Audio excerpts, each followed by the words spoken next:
praktikum kelas 11, laju reaksi yang kita pakai itu dari sisi konsentrasi. Nah, cara merangkai alatnya bagaimana? Pertama, nanti waktu praktikum juga akan disediakan ember. Kenapa? Karena kamu harus mengisi pipa ini dengan air. Mengisi tabung reaksi ini dengan air.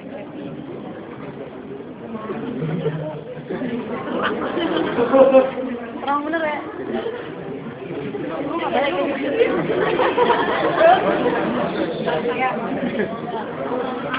Silakan diingat-ingat. Pertama, gelas ukur ini ya seluruhnya harus terisi dengan air.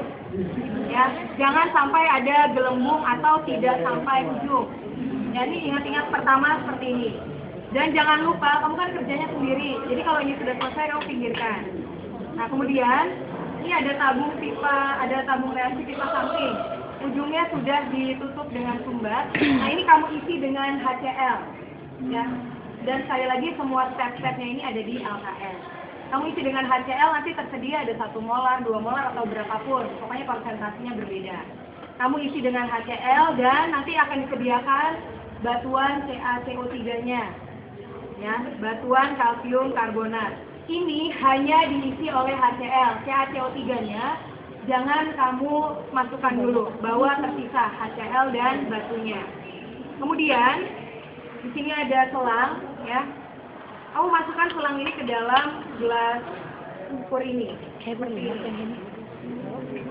Pastikan pertama selangnya jangan tertekuk, gitu ya. Nah, seperti ini, jangan tertekuk selangnya. Kenapa? Karena nanti akan ada gas yang keluar dari pipa ini, hasil reaksi antara HCl dengan CaCO3. Ada yang masih ingat? CaCO3 plus HCl. Jadi kira-kira CaCl2 plus CaCl2 plus H2CO.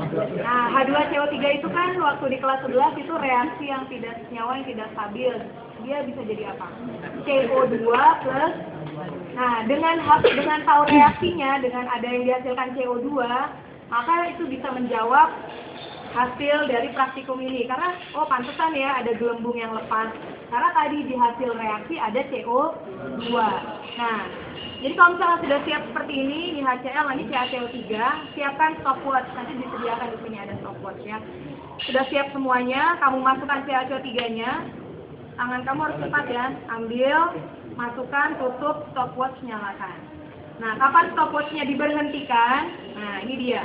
Sampai gas yang dihasilkan di sini mencapai 10 mili. Sampai 10 mili. Jadi nanti karena ada gas yang masuk ya, maka airnya ini akan lama-lama turun. Nah, turunnya air ini sama saja dengan CO2 yang dihasilkan. Itulah sebabnya kenapa gelas ukurnya ini harus terisi penuh dengan air. Ya. Karena dari atas kan 0.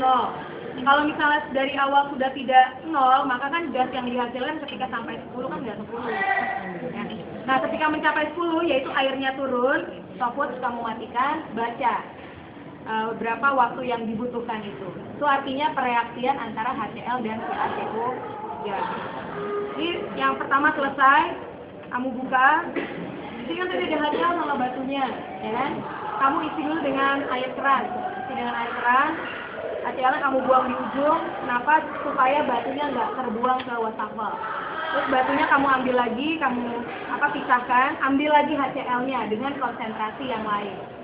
Ya, lakukan hal yang sama. Tadi kan akibat CO2 dihasilkan dia udah turun, ya kan? Kamu habis gitu ya, kamu balikin lagi ke sini supaya dia penuh lagi, ulangi lagi seperti tadi. Tapi HCl-nya ganti. Misalnya tadi 1 molar, sekarang misalnya 5 molar misalnya. Pokoknya tergantung yang disediakan di meja bahan, gitu ya. Nah, ya udah siap semuanya. CaCO3 yang tadi dipakai lagi, kamu masukin lagi. Langsung tutup, stopwatch nyalakan. Ini sambil kamu homogenkan tadi ya untuk pereaksian. Nah, nanti kan turun lagi karena ada CO2 yang dihasilkan. Nah, waktu mencapai 10, stopwatch-nya matikan. Apakah ada perbedaan dan seterusnya. Nah, supaya hasil percobaanmu itu tidak dipengaruhi oleh hal yang lain, ini selangnya itu jangan sampai tertekuk.